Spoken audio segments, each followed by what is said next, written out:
A Jovem Pan pode perder a concessão de algumas das suas rádios.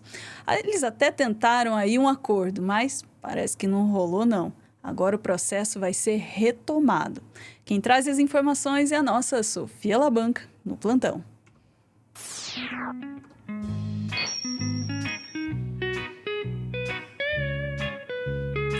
E aí, Sofia, a casa tá caindo pra Jovem Pan? É isso que eu estou ouvindo? Vou até baixar um pouquinho a trilha pra gente ouvir essa notícia. Pois é, está caindo. O Ministério Público Federal, ele tentou um acordo com a Jovem Pan, já estava rolando desde junho do ano passado um processo aí pedindo a cassação de 3 concessões de rádio para o grupo, né? E rolou aí uma tentativa de fazer um acordo com o Ministério Público Federal, mas não conseguiram. Daí, com isso, o processo vai ser retomado e a Jovem Pan pode vir a perder essas concessões.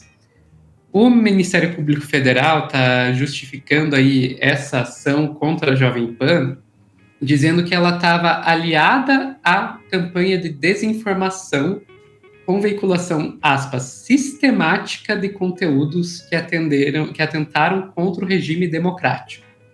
Será? E imagina a Jovem Pan fazendo desinformação contra a democracia. Capaz. Imagina! Não. É uma ação aí enorme, com mais aí de 214 páginas, né?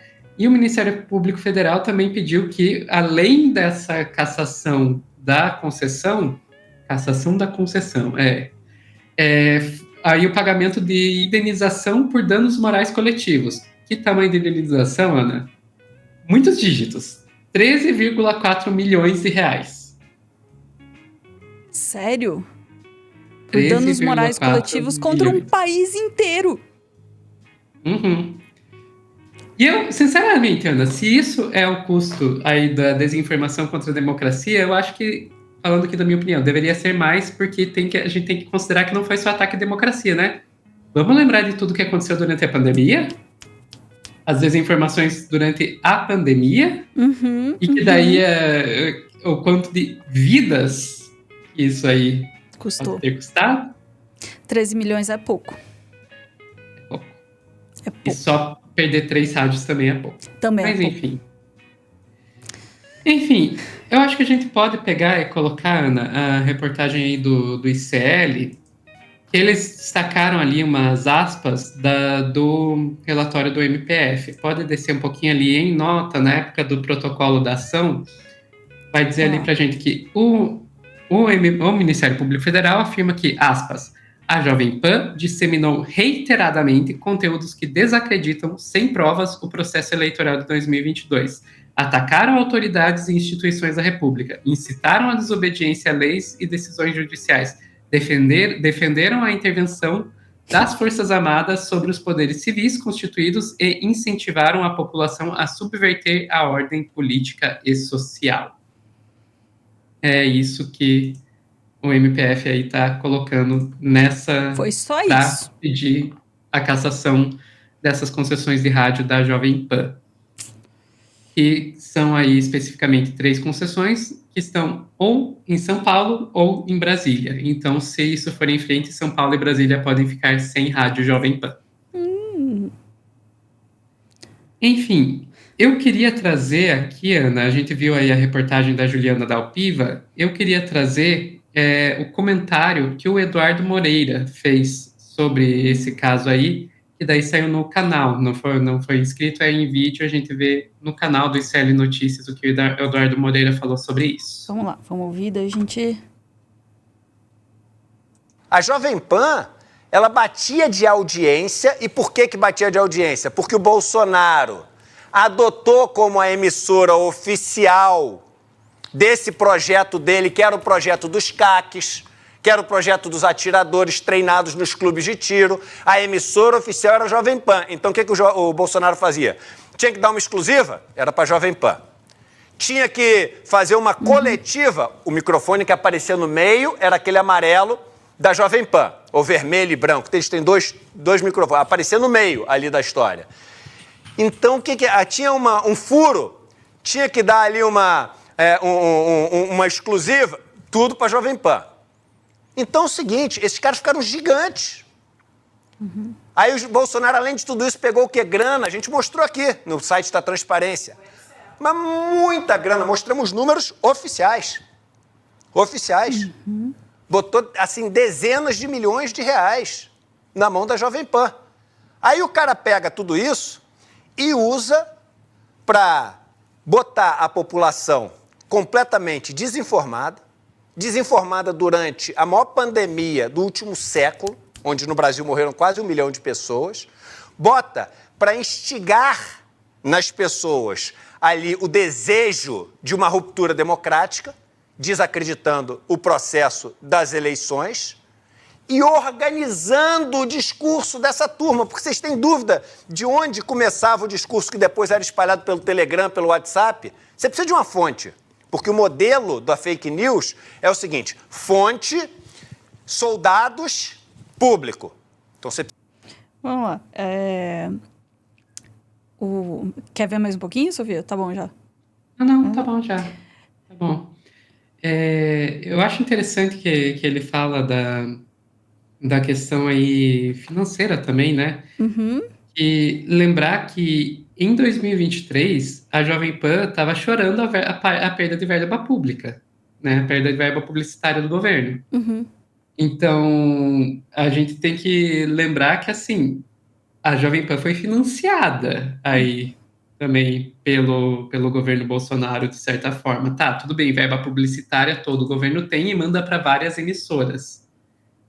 Isso, não estou negando isso, mas a gente tem que pensar nos montantes, né, que são falados, que são liberados, porque a Jovem Pan reclamou quando saiu o governo Bolsonaro por estar perdendo dinheiro do governo. E tem um outro ponto que, assim, eu vou achar muito bom quando um dia vier a público tudo que foi falado na delação do Mauro Cid. Por que eu digo isso? Porque lá em setembro de 2023, o F5, né, que é o caderno de entretenimento e cultura da cultura pop da Folha, revelou que na delação do Mauro Cid falava sobre a relação dos veículos de imprensa que estavam alinhados ao Bolsonaro.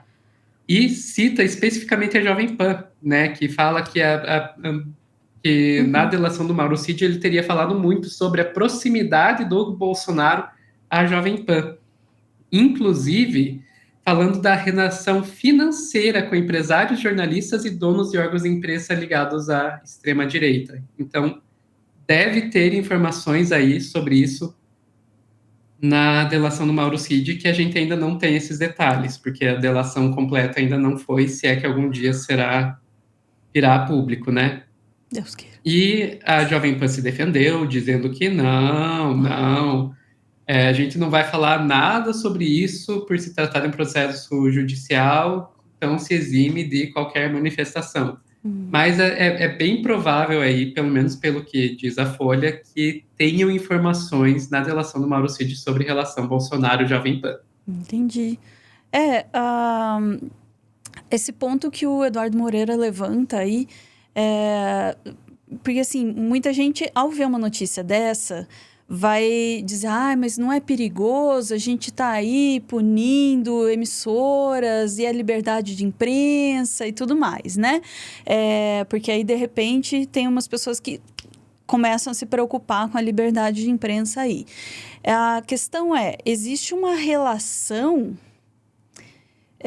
meio esquisita aí da rede em questão com o poder, né? E essa relação de proximidade em que um alavanca o outro, ultrapassa os limites, né, da liberdade de imprensa, do dever de informar, enfim, da função de comunicação, e parte para uma esfera de uma relação política e financeira, né, econômica. E nessa seara aí que está o problema. É aí que a Jovem Pan está sendo observada, né? Como ela fez parte de um projeto, segundo, né, a aquilo que o Ministério Público coloca, né? Fez parte de um projeto de poder do Bolsonaro. E aí ultrapassou os limites do que uma emissora pode fazer na sua concessão. Porque é isso, né, que a gente não para pensar também. Os canais, os meios de comunicação são concessões do governo. Quer dizer, eu estou deixando você usar esta frequência de rádio aqui para colocar a Jovem Pan. Se a Jovem Pan não usa aquilo, né, para aquilo que é legal, para aquilo que é permitido, para aquilo que é a favor da democracia do país, ela perde o direito de usar aquela frequência. Outra emissora vai usar, né? Exatamente. A gente tem que pensar também que é uma coisa que, na verdade, não faz sentido você querer defender a liberdade de imprensa para atacar a democracia, né? É uma coisa contraditória, Uhum. porque daí você vai estar usando a democracia para derrubar a própria democracia. Na prática é isso. A liberdade de imprensa ela vem dentro de um regime democrático. Então, para você sustentar esse regime democrático, você não pode permitir que essa liberdade de imprensa seja usada para atacar a própria democracia. Exatamente. E aí vem o ponto que toda liberdade tem limites, todo direito tem limites. Nenhuma liberdade é absoluta, nenhum direito é absoluto. E isso vale, inclusive, para liberdade de imprensa. Exatamente. Ai, Sofia, nenhum, gente. Falando sério, direito à vida. Se você está tendo a sua vida ameaçada, você pode tirar a vida da outra em legítima defesa. Tudo Mantida a sempre proporcionalidade, obviamente. Uhum. Então, nenhum direito e nenhuma liberdade é absoluta. Não, e há uma responsabilidade, né? Também, assim como há uma... Foi A o liberdade, ela personagem que vem com a diz com responsabilidade, grandes né? poderes vem grandes responsabilidades, tem um negócio assim, né? Mas é isso, há uma liberdade muito grande, mas ela ela é restrita pela responsabilidade de comunicação também. E aí, de novo, né? Desinformação durante a pandemia, enfim, comunicação aí que auxilia num projeto de golpe, vamos supor, esse tipo de coisa, não entra, né? Tem uma consequência para o país. Então, não é a liberdade de imprensa não é um salvo-conduto para qualquer tipo de ação, né? Exatamente. Muito bom, porém muito ruim, né? Ou muito ruim, porém muito bom. Ficamos por aí? Ficamos por aí. Beijo, Sofia. Beijo, gente.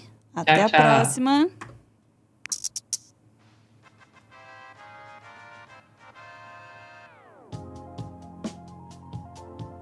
Não tem uma coisa engraçadinha pra falar no final desse vídeo. É isso. Beijo.